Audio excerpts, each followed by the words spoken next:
Hello and welcome to our YouTube channel Nonfiction Summary. Today we are going to have a look at Good Habits, Bad Habits by Wendy Wood. Enjoy the video and don't forget to leave a like and tell us your opinion about the book in the comments section. This book covers all the secrets you need to know to change your bad habits and transform them into good ones. Whether we are conscious of them or not, habits govern our lives. What do you do right away after waking up? Your morning routine is probably quite set if you're like most people. You might simply get dressed, take a shower, and leave. Or perhaps you need to get your children dressed and fed before you begin your own day's work. Whatever the case, many of the actions you found yourself taking this morning were probably not ones you intentionally took.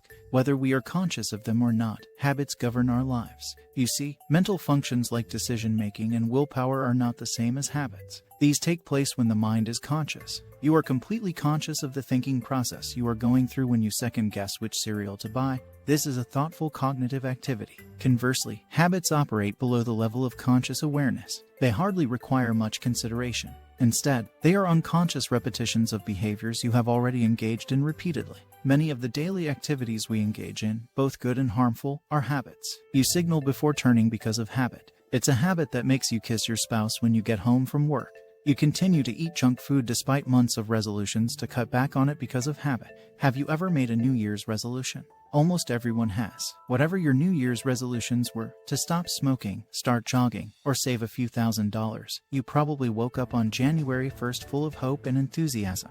Yet did it persist? Not really, if you're like most of us. Your excitement gradually diminished. You tried again after failing once, twice, and eventually gave up completely. Unfortunately, a lot of resolutions just fail in that way. Yet why? Do we struggle with self-control? Do we not wish to accomplish our objectives? Or do we simply lack self-awareness? None of the above is true. There is another solution. Our behavior is more heavily influenced by habit than by self-control. One of the issues with how we approach change is that we place so much emphasis on willpower and self-control. We assume that these are the most significant processes since they involve consciousness. We could reduce our spending, stop smoking, and finally go for a jog if we just had a little more self-control, right? The problem with focusing on self-control is that it overlooks the importance of habits. Breaking bad habits and forming good ones is a far better way to change your lifestyle than hoping you'll develop steely self-discipline overnight. One study examining self-control enrolled over 100 teenagers in a meditation retreat. It should come as no surprise that youths who exercised the most restraint were more likely to succeed in their meditation goals. Not surprising at all. But what's intriguing is how they succeeded in doing so. The students who achieved their goals didn't do it by consistently using their high levels of self-control, according to research. The distinction was that for them, meditation swiftly became second nature. In other words, they simply formed habits quickly. This fundamentally alters our perception of how self-control contributes to success. Self-control is useful at the beginning stages of habit formation, not when it helps us reject temptations at every turn. In other words, exercising self-control can help us succeed if we use it to develop positive habits rather than if we rely on it to direct every decision we make. The habits you form might be influenced by your environment. If you've ever watched a TV show online on a platform like Netflix or Disney+, you presumably already know what happens once each episode is over. When one concludes, another immediately starts to load, and you are immediately thrown into the next episode of your favorite series without having to do a thing. The automatic queuing of events is what psychologists refer to as a driving force. The German-American psychologist Kurt Lewin is credited with coining the phrase driving force. Well, according to Lewin, human behavior is determined by two types of forces: internal forces, like fears and desires, and external, environmental forces exerted by the world around us. We've already encountered one kind of environmental force, the motivation that propels you to take actions. Restrictive forces, which serve as a deterrent, are the opposite kind of influence. Consider the prohibition of smoking in pubs and places of employment as one example. These laws act as effective smoking restrictions by making it less convenient to smoke. Utilizing the power of motivating and restraining factors to alter your habits is not difficult. Do you, for instance, find that when you're trying to focus, you keep reaching for your phone? Put it somewhere out of reach, like a drawer or underneath a stack of papers and office supplies. Checking your messages will become a little less enticing due to the little annoyance of having to dig around for your phone, providing you the opportunity to break your bad habit.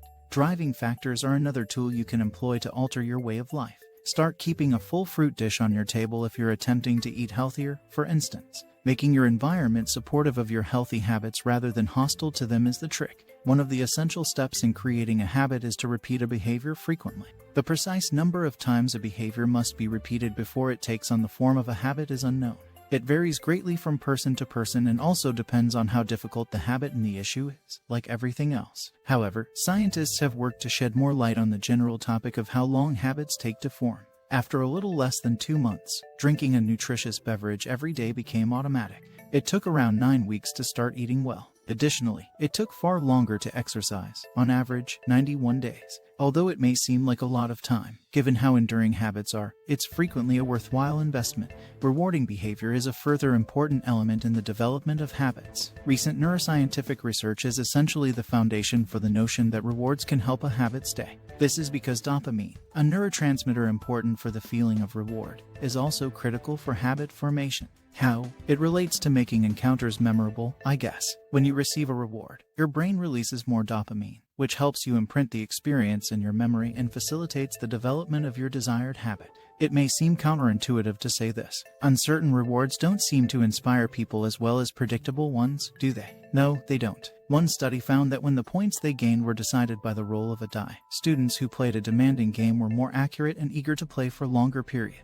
Their performance and enthusiasm to play declined when the points were fixed. One of the things that keep you reaching for your phone is the allure of uncertain rewards. Your alerts are frequently just dull noise, consisting of pointless emails, pointless reminders, and never-ending memoranda. However, the prospect of discovering a gem in the muck, such as a hilarious tweet or flirty text, is both alluring and uncertain enough to keep you hooked. Therefore, it is ideal for the reward to be unclear while trying to find a reward that will assist a habit that persists. In other words, the reward should occur as soon as feasible after the deed. The promise of a chocolate bar or the ability to sleep the next morning may inspire you to act. But because of the delay, these rewards won't truly aid in the development of your habit. If you enjoy the behavior you're trying to develop, that helps. By selecting the most delicious healthy meals you can find, you may make an effort to eat healthily worthwhile. Or you could decide to play football with your close buddies if you're trying to work out. Finally, contrary to our conscious brain processes, habits don't suffer under stress. On the contrary, they thrive during stressful times. For instance, students who typically ate nutritious breakfasts during exam season were even more inclined to do so. What about the pupils who ordinarily consumed unhealthy breakfasts? Whenever they were under academic stress, they were even more likely to eat poorly. This study has a lesson for us to learn. In a world where stress seems unavoidable, we need to be extremely cautious about the habits we form. Good ones will enable us to act morally even while under extreme stress. However, poor ones will keep us acting foolishly when we should be giving our best. That's still another reason to confirm that the routines you follow are ones you truly desire. When we are under stress, we instinctively fall back on our routines. You may quickly develop better habits by repeating your behaviors, rewarding yourself, and changing your environment. Thanks for watching the video. When you made it this far, don't forget to subscribe to the channel and activate the notification bell. See you next time.